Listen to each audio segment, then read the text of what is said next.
And boom, let's go. Let me check if we are live everywhere. Let's go. All right, for those who are joining, welcome. We'll start in about a minute or two. Let us know if you can hear me properly, if sound is good, and also let us know where are you based. I always love to see where people are connecting from. Let's go. In the meantime, I'm going to check a couple of other social media. Boom, there we go. And we have Josh. Sorry, we have Chris. Starting to confuse your names, guys. Sorry. It's okay. Cool. We're live. We're going to give people 2-3 minutes to tune in.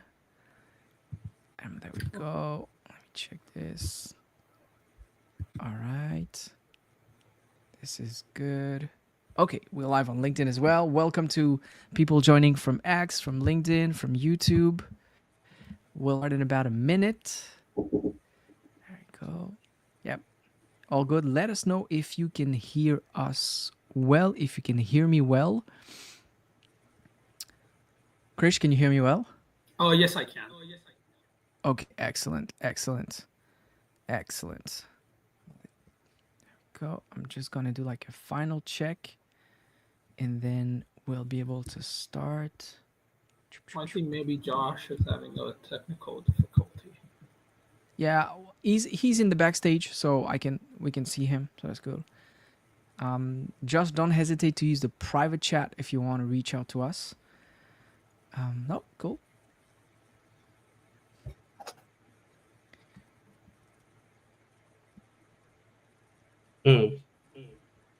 Welcome everyone. Let's go. Okay, seems like everything is running smoothly. No demo effect with bugs and stuff like that. I love this. I love this. Okay. Are you guys ready to start? Oh, yeah, sure. Okay, let's go. So, welcome to the Startup Kitchen Show, episode number 6. I'm Riley Riles, your host, startup advisor, and investor. And today we have a very special episode because you don't have one, but two guests, co-founders of a really cool and inspiring project that I want to share with you today. If you're new to this format, the Startup Kitchen Show is the live podcast where we discuss with founders, but also investors and subject matter experts. And the goal for you is to get inspiration and actionable tips from all of my guests. Like I said, no artificial flavors in the kitchen show. It's in live session for those watching it right now. You can drop your comments, you can drop your questions, and anything you want to know from me or my guests. That's the Startup Kitchen Show. Let's go. How are you guys doing? We're doing well. Josh, how's it going? That's good. Yeah, good. Yeah. Excellent. My guys, this is their first podcast. Is that, yeah, it's your first podcast, right? First podcast, yes. Yes. Excellent. And live one. So for them, the challenge is here. So I hope you're gonna give them a lot of energy in the chat to get them to go through this this trap. I actually trapped them. No, I'm kidding. No, I'm kidding. Okay. First question, guys. So like I said, this show is called the Startup Kitchen Show. So the first question I ask all my guests is, what is your favorite dish? Krish, do you want to start? Yeah, sure. So, hello everyone. My name is Krish Parekh. I am 20 years old. I'm from Houston, and my favorite dish would be pizza. The only reason why is the simplicity of the ingredients in a pizza. Like it's just flour, like tomatoes and basil and cheese, which is like really simple, and that's what attracts me. Like a few simple things can come together and make something really beautiful. something tasty like pizza, that is why pizza is my favorite. How about you, Josh? I like pho. It's like because it's like I like traditional stuff. Yeah, it's a So big. for people who don't know pho, can you explain quickly what it is? It's like a Vietnamese ramen basically. Yeah, Where is it from? it's from Vietnam. Yeah, Vietnam. Absolutely. Love it. So why pho? Why pho and not another Vietnamese dish? Because I usually that's the most that's I usually have it a lot. Yeah, because yeah, basically. Nah, I love this. I love this. Um, so the reason why I always start with this question is because yeah, the show is called the Startup Kitchen Show, so we have to talk a little bit about food. But the other Mm, thing is because my strong belief is food is a universal language, and you can use it to explain a lot of things, and you use it to explain business and startup. And this show is about giving people the recipe for building projects and startups. And so we start with a food recipe to then translate to a business and startup recipe. Cool. Okay. So are you Yeah. guys ready to share a little bit of your startup recipe? Sure, we are. We're really excited. Love it. Okay, let's go. So before we dive into the recipe, um, what I like to know, and also for the audience, is what are your guys' origin story, who you are, because the problem that we see a lot on social media and internet is that they show you people who are successful. Oh, they have this $100 million SaaS or $100 million business, but they rarely tell you how they started. And so for some people, and it's perfectly understandable, you think, okay, these guys are successful, but me coming from this background with this story, I'll never be able to make it because there's like a cognitive dissonance. So what I like to start with is your story so that people can think and realize that their story may not be too far away from yours. So, Krish, would you like to start with your story? What is your origin story? Sure. So I was born in Mumbai, India, and I lived there until I was 16 years old.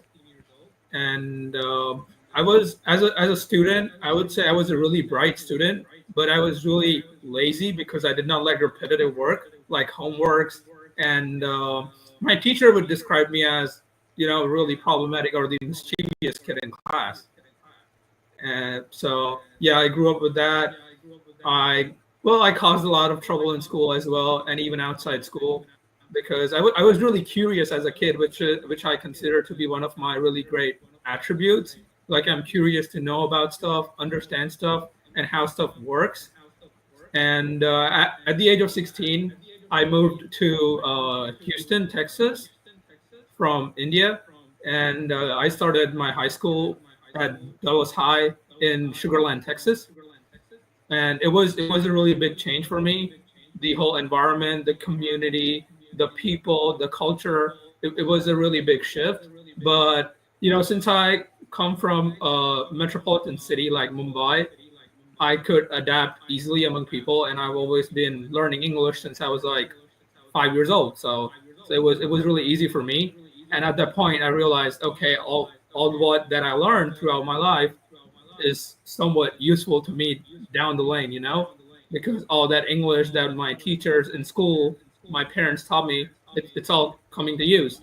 So, and then when I was 16, during the summer break, I got my first job.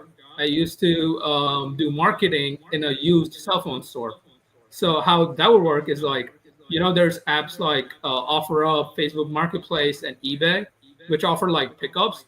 So it was a used cell phone store, and what they used to do is they used to upload like pictures of the apps of the phones, pictures of the phones on those apps separately. And my job was to like take the pictures of the used phones and then upload them like continuously, like for 8 hours a day. I used to do that, sitting with like 15 phones, just uploading those used mobile phones. So we are on the top of the searches if anyone is looking for like phones on OfferUp, eBay, or Facebook Marketplace.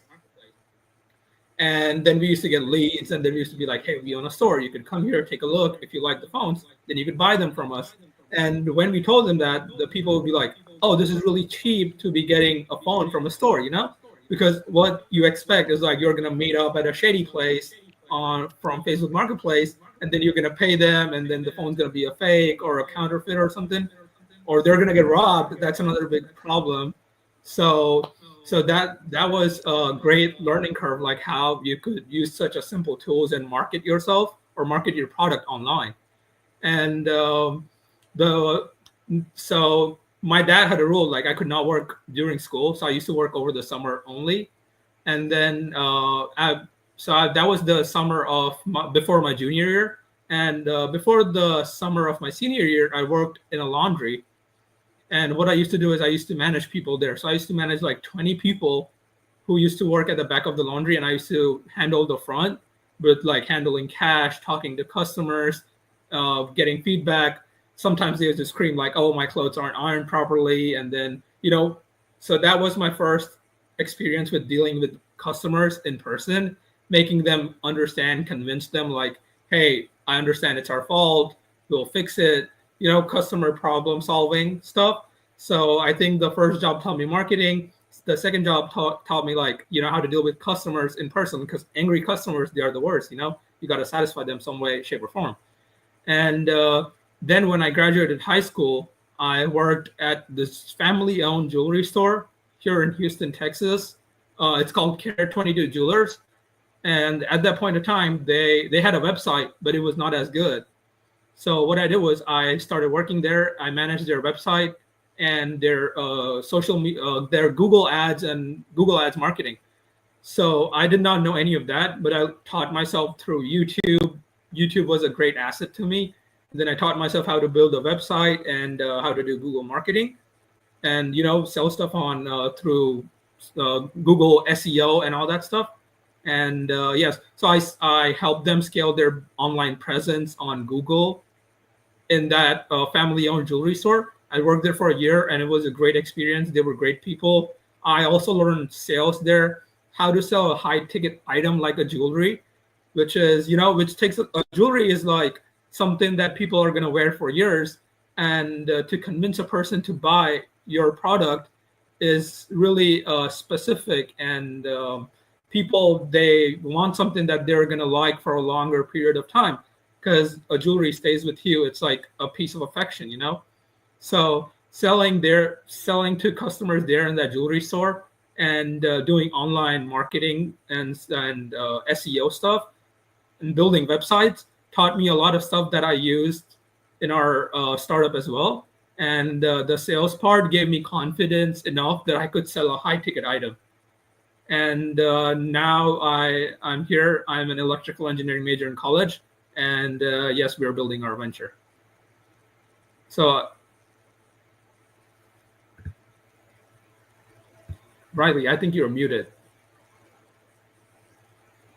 Point. I was saying you have a lot of different narrative arcs in your origin story, which is really cool. You've learned from a lot of different experiences, which is very rare for people who come from engineering background. We tend to stay away from doing the sales job, doing the marketing job. So you had a lot of really cool opportunities.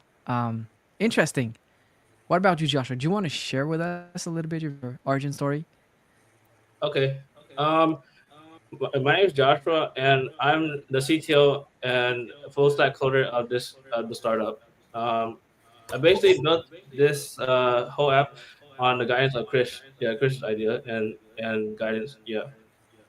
Um, in high school, I was kind of struggling because like I used to be in special education Okay. because yeah because I had some mental issues back then, uh, and but now I'm currently CTO of this company. Yeah, This yeah. is really cool. This is really Thank cool. you. Were you born in the U.S.? Yes. Love it, love it. Because the when you mentioned the pho and Vietnamese dish, I thought you were born in Vietnam and moved to the U.S. and stuff like that. I just want to clarify I was, that. I was born here. Yeah, Really like cool. second. I And are think you first generation. Yeah. really cool? Are you also based in Texas? Yes. Okay, very interesting. Nice, nice, nice. Yeah, so me and Josh met in So college. that was my next question. Perfect. So now I need to know what is the bromance story? How did you guys meet? So we were taking this engineering class at our college, and we were both on different projects. But okay, so I was introduced to Josh by another mutual friend of ours, and he mentioned like, hey, Josh, he is really smart. He's really good at coding. You should try talking to him. You both are really smart. Maybe you could work something out. And if you want to build something, he would help you with it. And I was like, okay, yeah, sure, I'll talk to him. And then Josh mentioned like he got an internship at NASA, which was like really fascinating to me, that he helped NASA scientists at NASA code something regarding that in Virginia. And then we had our final engineering project in the class, and he was building this smart dustbin, which using AI could tell the had a camera which could detect like what object you were holding, if it was recyclable or if it was non-recyclable, and he built the whole thing by himself. So that really fascinated me. And then I asked Josh, like, hey, are you doing anything over the summer? And then Josh was like, no, I just have this thing for NASA, but I'm open to like working on something together if you want. And then I was like, I have this idea, regarding this app that we could build. It could help many people, especially immigrants. And then Josh like, sure, I'll help you build something.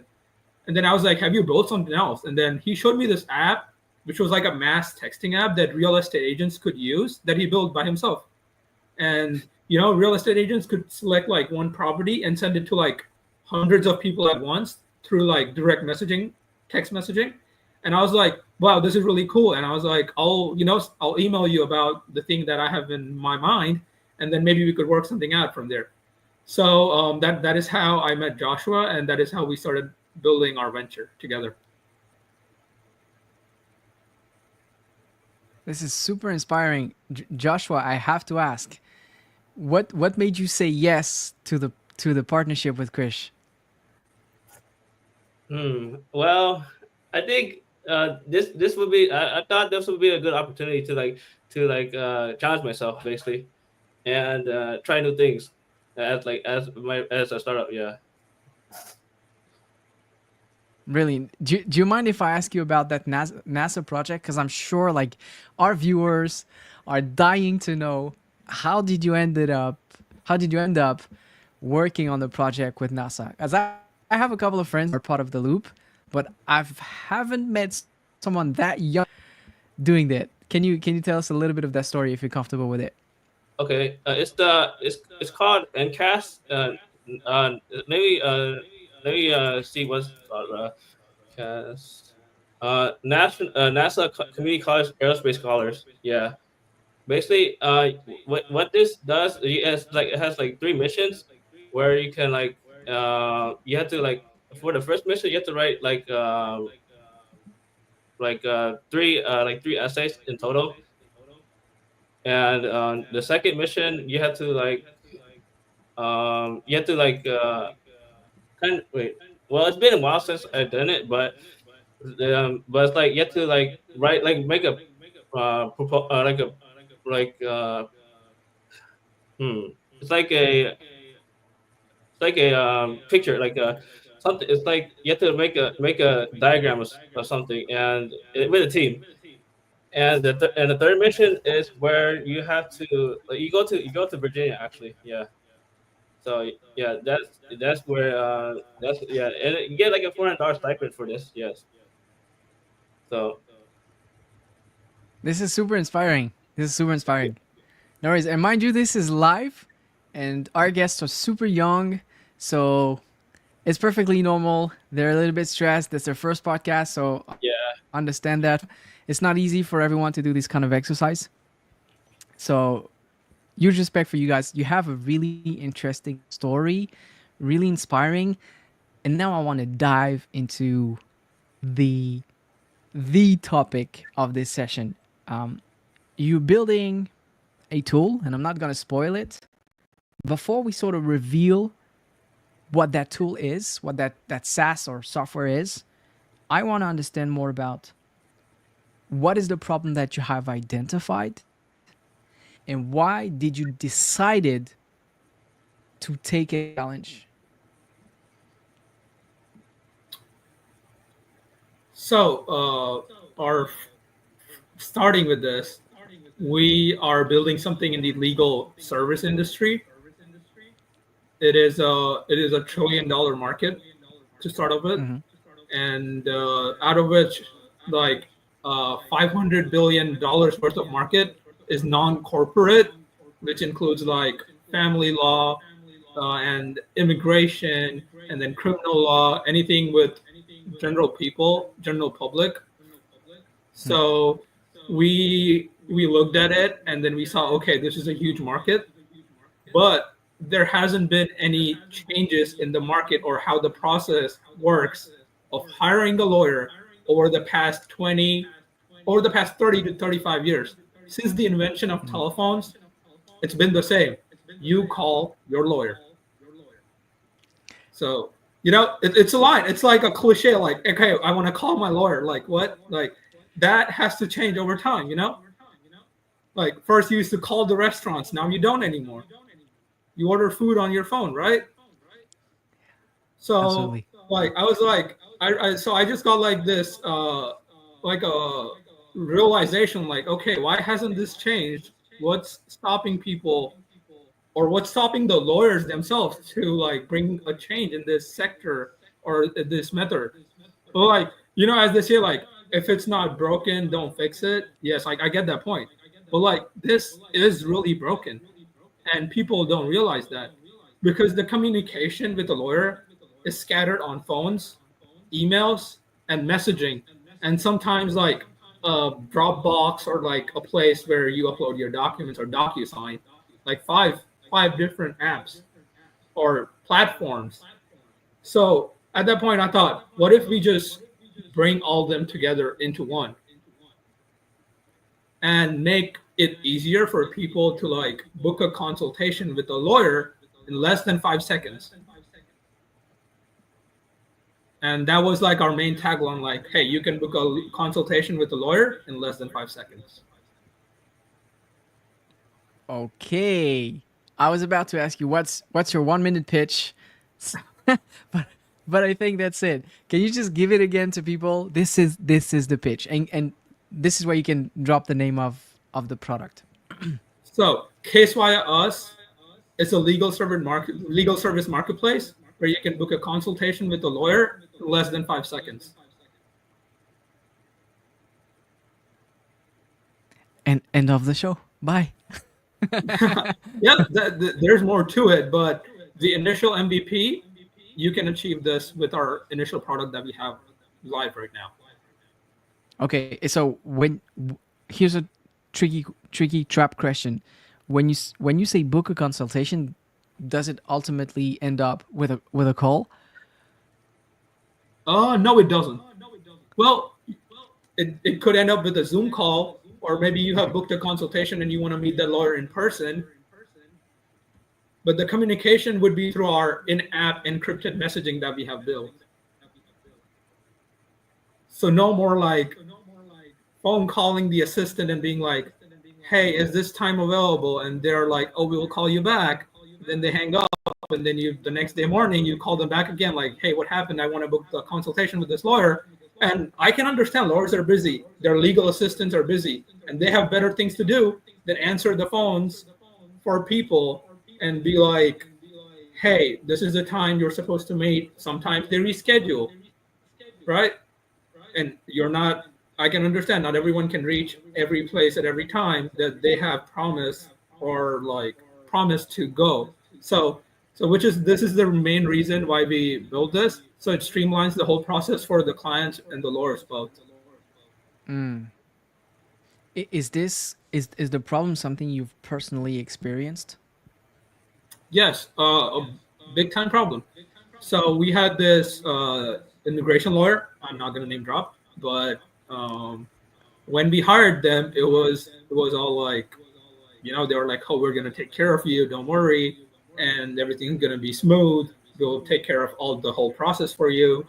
And well, it was like that until we had some issues with our immigration stuff, and we kept calling them, and they were like, okay, the lawyer is busy, they're going to reach out to you later.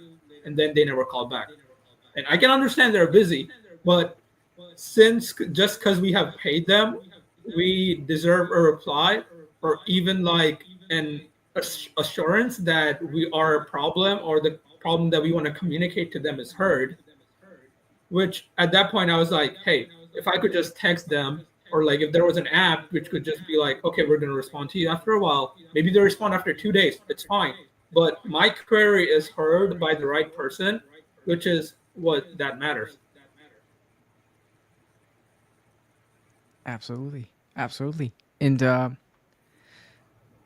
walk me through how you went from, okay, this is a problem we've identified, there's a potential market, to Joshua, bring your keyboard, we're building it. Okay. Okay. There's a big story for this as well. I'm all So ears. I was watching, yeah. I was watching this videos from Harvard Innovation Labs on YouTube. They're a great resource if you want to build a startup. Harvard Innovation Labs, yes. And I saw this speaker named Michael J. Scott, and he's a great speaker for Harvard Innovation Labs. And Yeah, I that's not the heard, one from The Office, guys. Don't confuse. yeah. No. Michael J. Scott is he's a startup entrepreneur. He's an helper. He's an advisor as well. I think he works for a VC firm in Boston, and he founded that VC firm in Boston. And I saw his video. There were like a couple of them, like 2 hours long. I saw them all, and I felt like, hey, let me try finding this guy online. And I just went on ChatGPT and I put the link of the Harvard Innovation Labs video, and then I said I need the email of Michael J. Scott, and then ChatGPT gave me his email directly, point blank. I think at that point, they were having problems with ChatGPT, Clip giving this. out information. Clip Yeah. this. Yeah, they were like giving out information for personal information for people, and I took advantage of that completely. And then I found his email, and at like 3 a.m, I cold emailed him. I'm like, hey, I was 19 years old. It was like a year ago. I'm like, hey, I'm 19 years old, and I watched your videos on this thing, and I had a few questions if you could answer. And my idea is to build something which helps people this way, shape, or form. And then like in like a couple of hours at like 6:30, he emailed me back. He's like, hey, this is great. You should start with the minimum viable segment first, because the whole legal service industry is really wide for you to cover all at once. So first you focus on a minimum viable segment, which for me was immigrants. And once you like cover that segment and you build something for the people in that segment and they start using it, then you could probably expand to like family law or criminal law. And at that point, I was like, and then I started like searching into it, looking for the TAM, SAM, SOM, building a rough sketch of a pitch deck, like a one-pager ideation of what we want to build. And then I kept emailing him again and again. We exchanged like about like more than 25 email, and front and back and forth. And then he was like, hey, I'm gonna connect you to this assistant that we have at our VC firm, and if you need more help, she'll help you. And then I was connected to her. Then we had a meeting with them on call. I was like, hey, could you get on call? Let me just show you my basic pitch deck, and then you could tell me if this is something that people would invest in, or is it a good idea. And then they were like, okay, sure. And then I got on call with them, and they addressed some problems. They're like, okay, but like, are you at that point of time? My idea was to build a SaaS. I was building a B2B SaaS for lawyers. It wasn't a marketplace yet. It was a B2B SaaS platform. And then they were like, okay, but if you're building the SaaS, how are you going to make sure that they use it? Because lawyers have a lot of SaaS platforms, right? If they're not going to use it, if it's going to be an advantage to them. Like you might have 100 platforms or 100 softwares that you could use, but you don't use all of them, do you? No one does. So So basically, at that point, I had this realization that okay, this SaaS thing, probably not, but maybe we'll focus, look into a marketplace with which, lawyers could get more clients in. That way, they would be, worried about their reviews as well. So they would treat the clients properly, which would create more transparency between the clients and the lawyers. So, Yeah, yeah. so that was another thing that we were working on. And then I told Josh, I was like, "Hey, Josh, we should build a web app out of this." And then Josh was like, "Okay, sure." And then we started working on it. Every night, couple of hours together on call. And Joshua started building the app, and we used a lot of tools that I'm going to talk about ahead. Joshua will talk about those technical tools ahead that we used.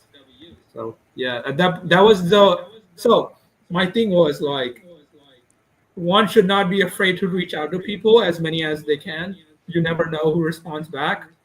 Being curious, asking questions should be one of the greatest asset that you have. That you should not be afraid to ask questions because like the worst you can get is a no. Like no one's gonna like call cops on you if you send them a message on LinkedIn or send them a spam email or spam their email folder, right? So the worst you can get is a no, or they're gonna block you. That's the worst. But like if you get a response out of the hundred of emails that you send, one response is worth it all. That's how I'm gonna end up with, and that's how I'm gonna end this story of how we decided like okay, now's the time, get the tools, and we're gonna start building. Yeah, and what I love about it is you avoided the classic mistake I see all the time with first time founders is they would jump into the code right away without talking to anyone. These days, it's even worse. I get people who come and book consultations with me, and when I say, "Okay, how did you identify this problem? How did you came up with this idea?" The answer now is, "Oh, I just asked ChatGPT, and he said, yeah, it's a great idea." Like, and then you lose months, and then you lose tens of thousands of dollars to realize that nobody wants to buy your stuff. And so, going out there, talking to people, facing rejection, is definitely the go-to thing. And maybe it's also connected to your origin story because you are used to talking to customers, talking with people, and getting that sometimes confrontational conversations helped you get into this idea, right? Yeah. So though the way I do it is like I try my best to get a question out of the other person. So when I talk to Josh and he questions me back, that's when I feel like okay, what I tried to get through to Josh, it worked.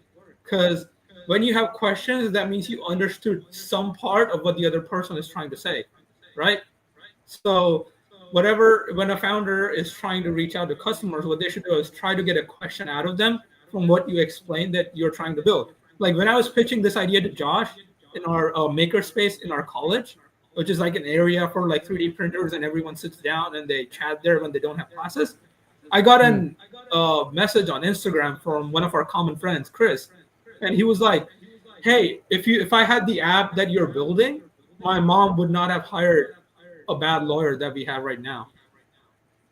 And I was like, "Hey, man, that means a lot, but like, hey, we're still working on it, and we'll make sure that this works out. So so no one else has to go through what your mom has had to go through with the lawyer, because how people hire lawyers right now is they go on Google and they search lawyer near me or immigration lawyers near me, and then they read the reviews. And Google reviews can be easily faked. Like, there's many people on LinkedIn, like they're gonna be sitting down in like some third world country like Bangladesh, and they're gonna type in reviews for you, and that could be really easily faked. So I was like, if there was something which could increase the transparency and streamline the whole process, and at that point, I realized like we are not only solving the problems of booking a consultation, but we are also solving many more additional problems under it, which is like really important as well, and could make the whole experience firstly client first perspective instead of lawyer first, which is what it is right now. Because lawyers, Hmm. I understand that in their industry they need to have a bit of attitude which is prominent among lawyers because we have watched many lawyer shows like Suits and Lincoln Lawyer, and a lot of them, like, they have an attitude. We understand that point, but their perspective should also be towards their client, and not it should not only be like, hey, clients need me more than I need them. At that point, it just gets really bad for the people, because at the end they're the ones who are paying them, and they should not be the ones suffering, Hmm. or Yeah, like having a absolutely. headache, about like, hey, is my lawyer going to do something about it or not? Because it's like, Hmm. if you're paying a doctor for a surgery, then you should not be worried like, hey, if I'm going to live or not. you know like that would be bad. And I think it should be the same for lawyers as well. Absolutely. Absolutely. Which now leads me to my next question. But before I ask you this question, I want to give you a shot at pitching your startup again, because we constantly gaining new people in the show. So a lot of people just joined right now and they have no idea what we're talking about. So for you guys, welcome. Let me know, write me a comment, because I'm not seeing a lot of comments, so I want to make sure you guys can interact with us, and there's not something you can between the live and you guys. So let me know in the comments if you hear us well, and if you can write and type your comments. Krish, can you pitch us your project your startup in less than a minute? Sure, I can do that. So we are building Case Why Us, which is a legal service marketplace where you could go in, book a consultation with a lawyer in less than 5 seconds. We also offer additional features like in-app messaging with the lawyer, and in-app document uploads and document management, and payments as well. And everything is encrypted end to end. We are SOC 2 compliant, and yeah, so that's our startup. We are making legal access easier, simpler, and we are streamlining the whole process by making it transparent for the clients themselves. Absolutely. I love that. I love that. If you have any questions, if you want to dive into that more, let us know. Send us a little question in the comments or send us your questions. Your project is interesting and challenging for a reason. It's what I call the Uber situation, which is you don't have one kind of client. Like, your clients, they're not one kind. You have people who need legal counseling, but you also have a different avatar in the person of lawyers. So you have to talk to two different kind of users, just like in Uber. They have the drivers and the people being driven, right? So my question is, what's in it for lawyers? Perfect. So the problem you're talking about is really popularly known as the chicken or the egg problem in the marketplace industry. Like, are you going to focus on getting lawyers, or are you going to focus on getting more clients? Or like, are you going to, like, the more lawyers you bring in, are you sure there's going to be enough clients coming in for those lawyers? So I don't refer to us as Uber. I compare ourselves to DoorDash more, because as DoorDash provided additional tools for restaurants where they don't have to worry about deliveries, and DoorDash takes care of that for the restaurant itself, I see myself as DoorDash for lawyers, wherein when a lawyer signs up with us, and they get access to a dashboard where they could manage clients on. They could also onboard clients on our dashboard themselves, right? And they could just be like, if they get a client outside from Case Via Us, they could be like, they could just tell the client like, hey, download the Case Via Us app, book an appointment with me through Case Via Us. So that way we can communicate, manage documents too, and do payments and everything all in one app together. So for lawyers, they get a dashboard to manage payments, documents, the whole communications, and we are also building AI tools right now for lawyers, which would help them analyze and separate those documents well together. And since everything is encrypted, they don't have to worry about anything getting leaked, or which would also like reduce the law firm's cost of managing documents on servers. And since it's on the cloud and they're not paying for any cloud or overhead cloud fees, it's cheaper and more faster for them to access each and every client through our client dashboard.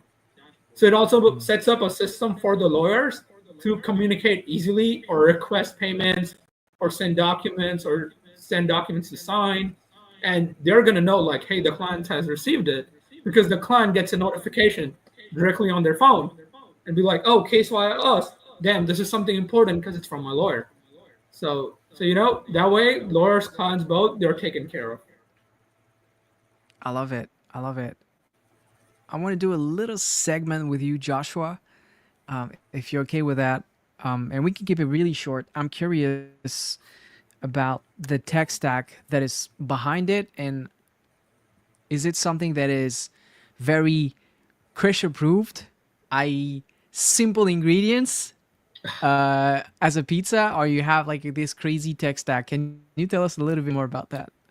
Oh, okay. We use Firebase as our backend, React Native as our front end, but I think Expo.js, yeah. We also have um, some AES encryption for our chat. Also, um, what else? Hmm. I think I think for now that's about it. Yeah. Is it cloud hosted or on prem? It's on Firebase It's and cloud hosted, yes. yeah, yeah, Very cool. Very cool. How yeah. scalable is the current tech stack? Can you serve 1,000 customers, 10,000 customers, 100,000 customers? Hmm. Well, I think we do need to like test it out first because we have like at least like 20 clients, at least around 20 clients, and yeah, this is something we need to test out later on. So what Joshua is saying is like we haven't reached there yet, but when we do, we'll find out. So we are waiting for that as well. Like, okay, let's see what Joshua's coded. Can it handle 100, 1,000, or 10,000 people right now? And we also use many vibe coding tools. Joshua will tell you more about them. Yeah. We use both .new and ChatGPT as for our vibe coding stack. Yeah. Are you satisfied with those tools? Do you think they do the job? Because there's a huge war about like vibe coding tools. Everyone is shooting at everyone, but I've rarely heard people just saying like we use Chat GPT. They usually go with a wrapper of Chat GPT, like a Lovable or something like that. What do you think about that? Mm. Well, I think this is my first time using vibe coding tools. So I think this is interesting. Yeah. So Josh is like the authentic coder. He does not prefer using vibe coding tools. He's like, I'll write it myself. But I'm like, hey, this saves a lot of time. And Bolt.new is like a great wrapper of Claude.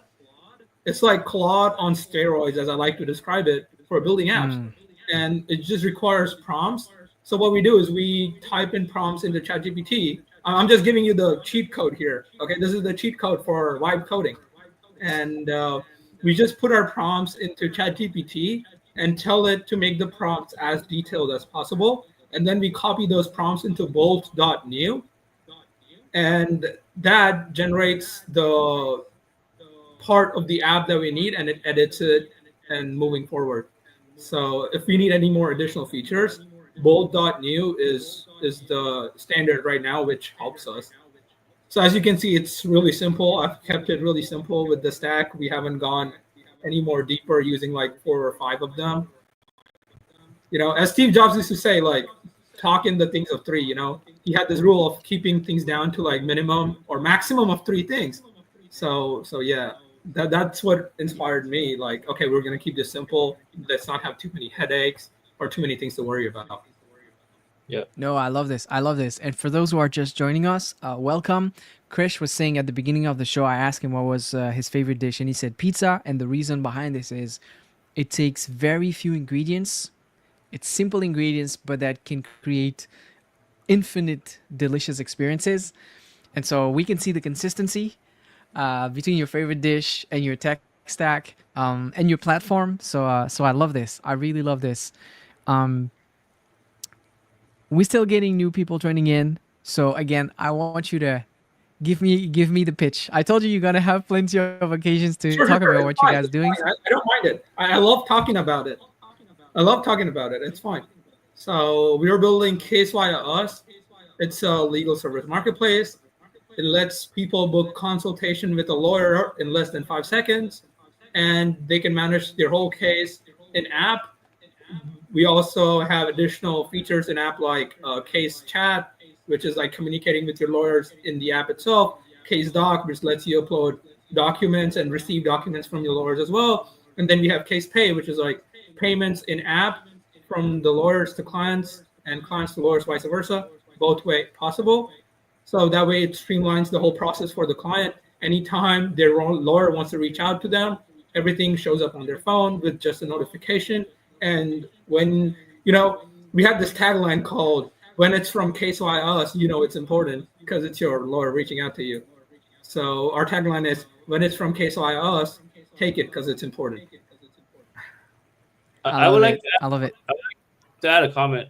We also using Stripe as well for our payments. Yeah, for the tech code, we use tech stack, we use Stripe for payments, yes. Makes total sense. Yeah, exactly. And the reason why I asked about the tech stack is because I often I see this a lot with tech founders. I think there's this sort of ego situation where they want to build everything themselves, and so they don't want to rely on existing technologies. And so one of the reasons is because they still think at it as a piece of art and not as a piece of business. And so when you're building art, like it's art, so you want to put your heart in it, right?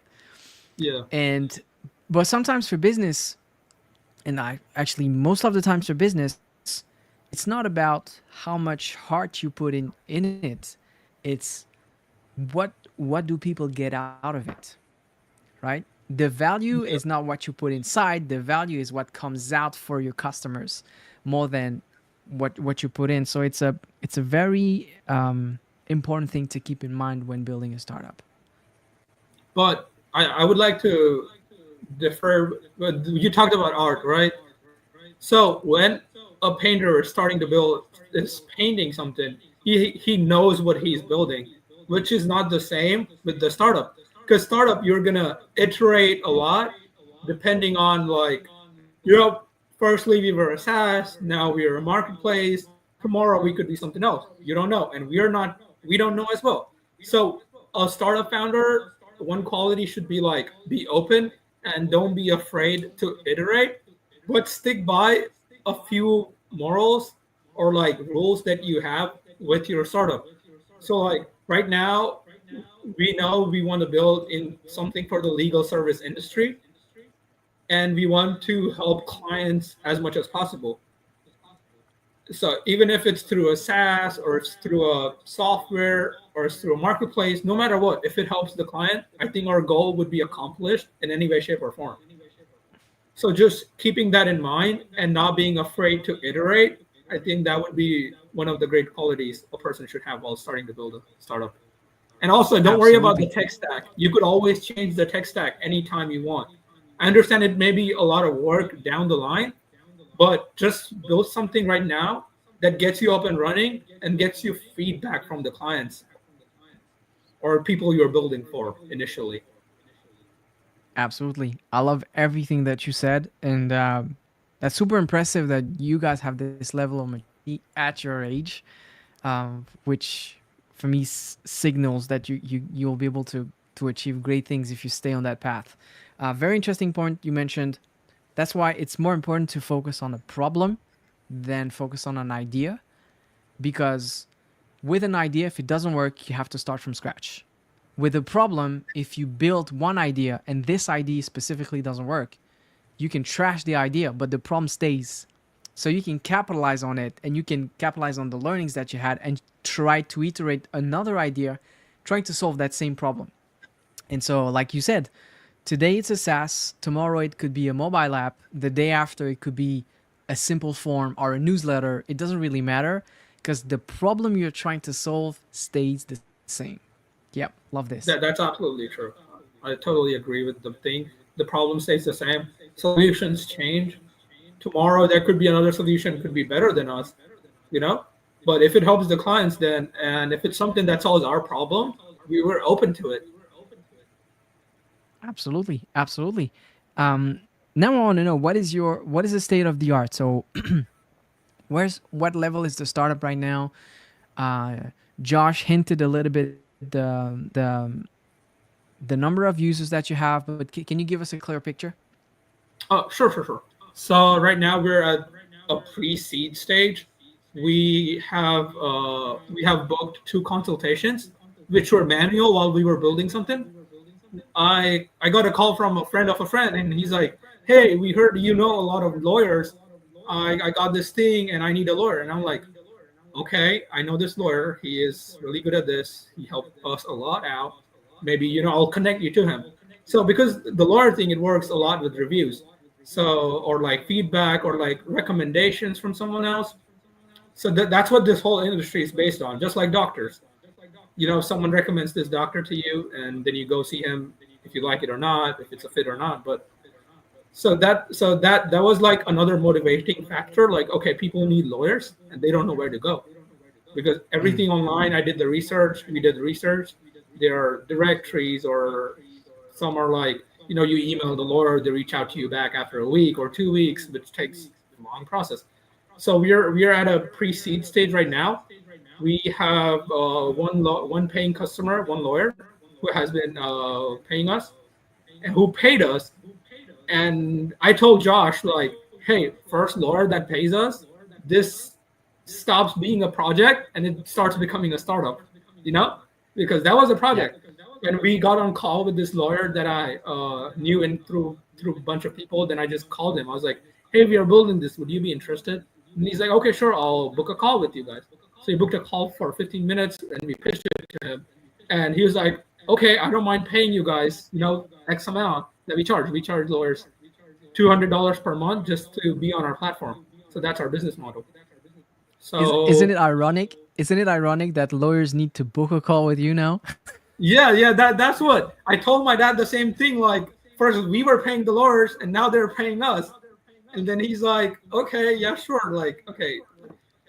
My dad, he's an optimistic person, but he doesn't like to, get too much on the cloud. So yeah. So and then I was like, okay. And Shout out then to we were him. like, okay, we are getting somewhere with this. A lawyer paid us money.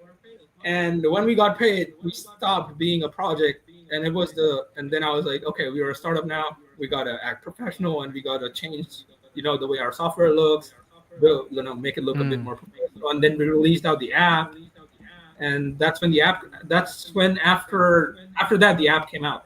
So we have one paying customer right now, and we have about 25 to 30 active users on our platform who are looking for lawyers. So yeah, we're at that pre-seed stage right now, and I believe the easy part is done. Now the struggle starts, and we're not afraid of it. So yeah, we're building it right now, and it's still going on. So we just got the little snowball, and now it's gonna start rolling down the line. Yeah. Ah, I love Hey, this. I Chris, love this. Yeah, you go should ahead, talk Josh. about the app uploading process for the Oh app. yeah.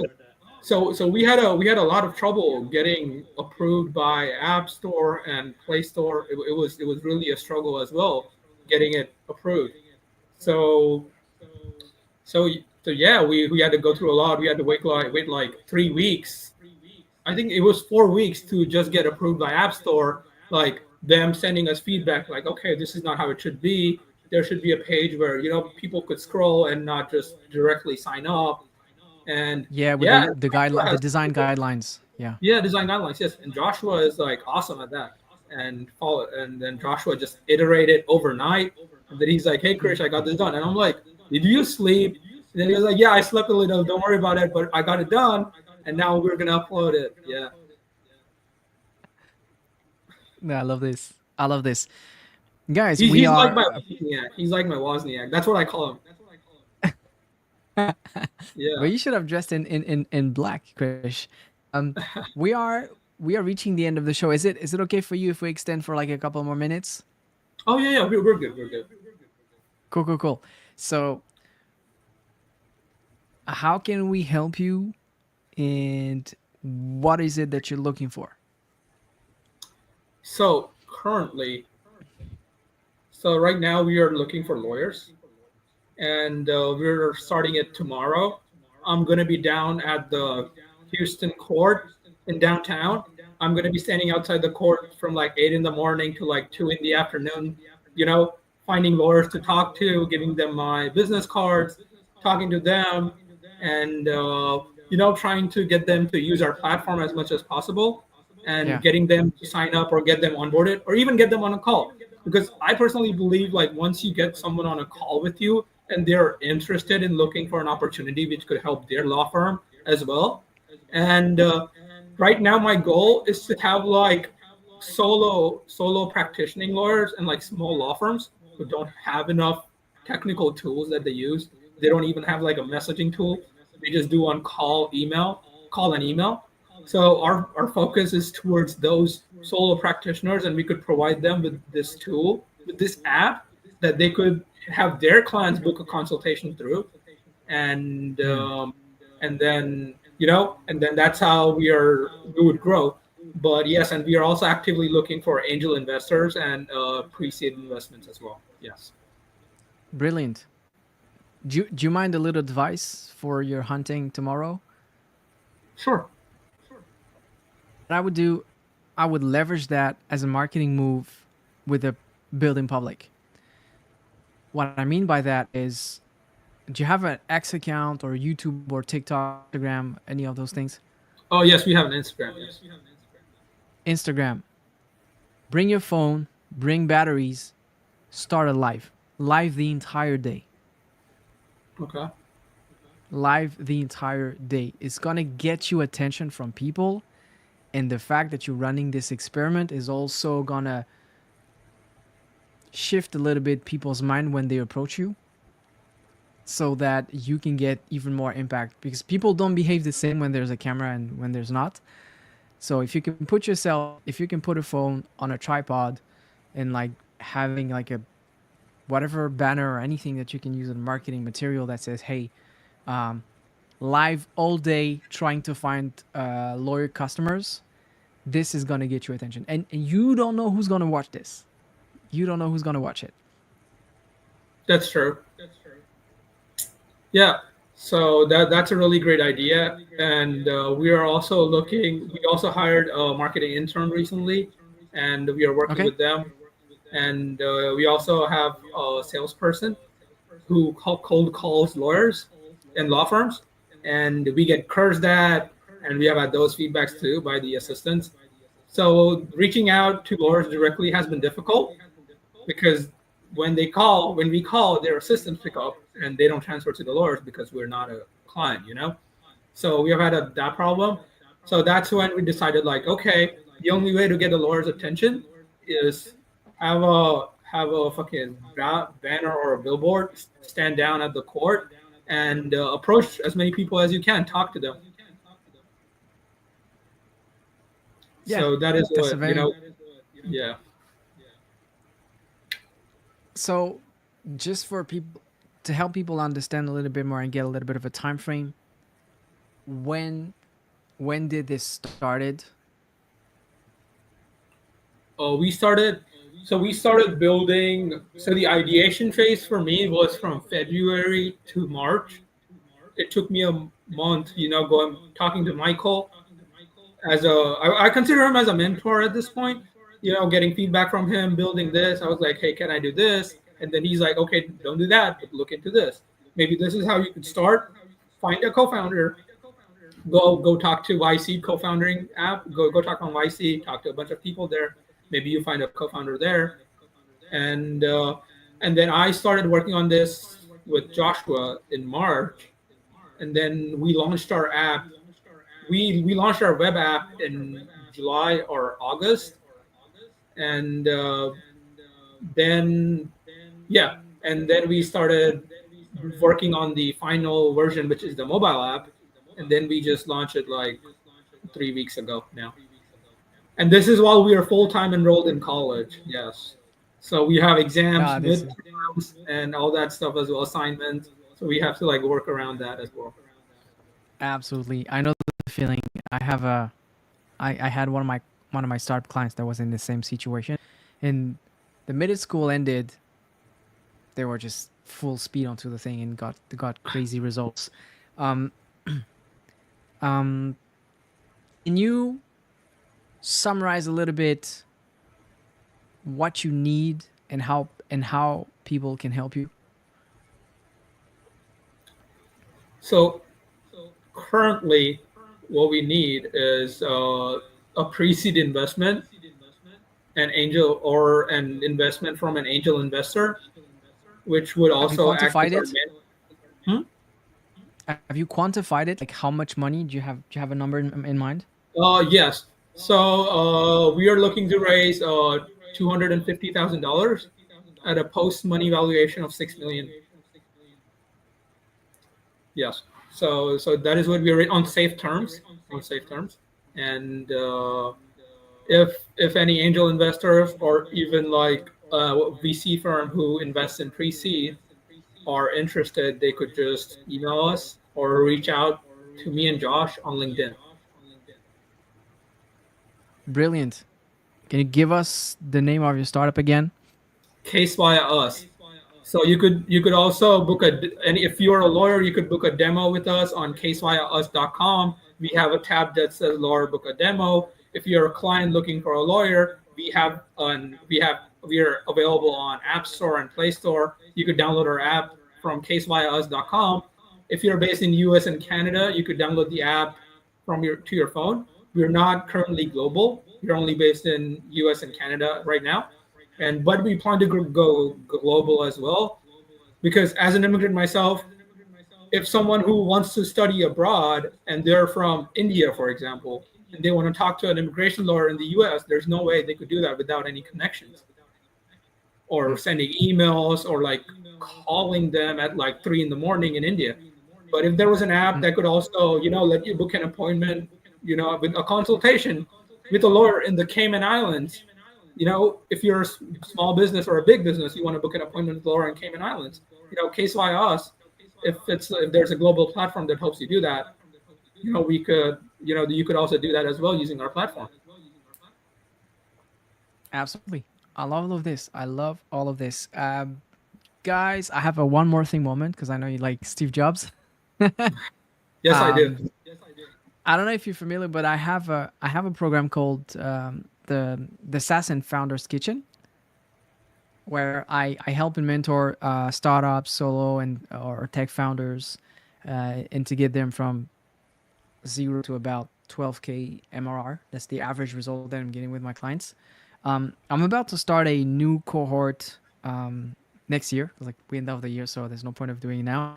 But January, I'm starting a new cohort for a new season, and I want to offer you a golden ticket. You get access for free to the community, which is a $2,000 yearly uh, entry.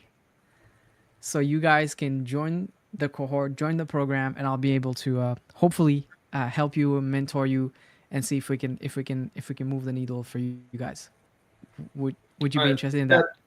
Yes, I would absolutely be interested in it. Me and Josh would be more than happy to attend and use your guidance, use your help, ask you questions, and yeah, anytime, anyone's time that we can get who has experienced what we might be going through or understand or can help us, we would really appreciate their time, or even a message or a feedback from them would be great to us.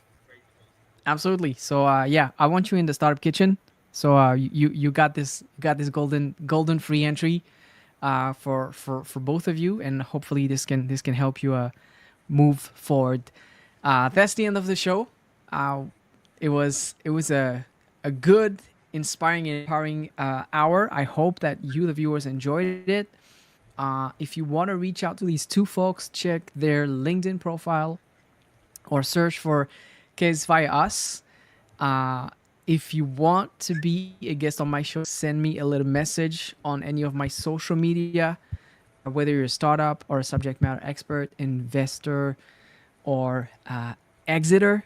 And this is the Startup Kitchen Show with me, your host, Riley Riles. I'm a startup advisor and investor. And see you on the next one. Boom.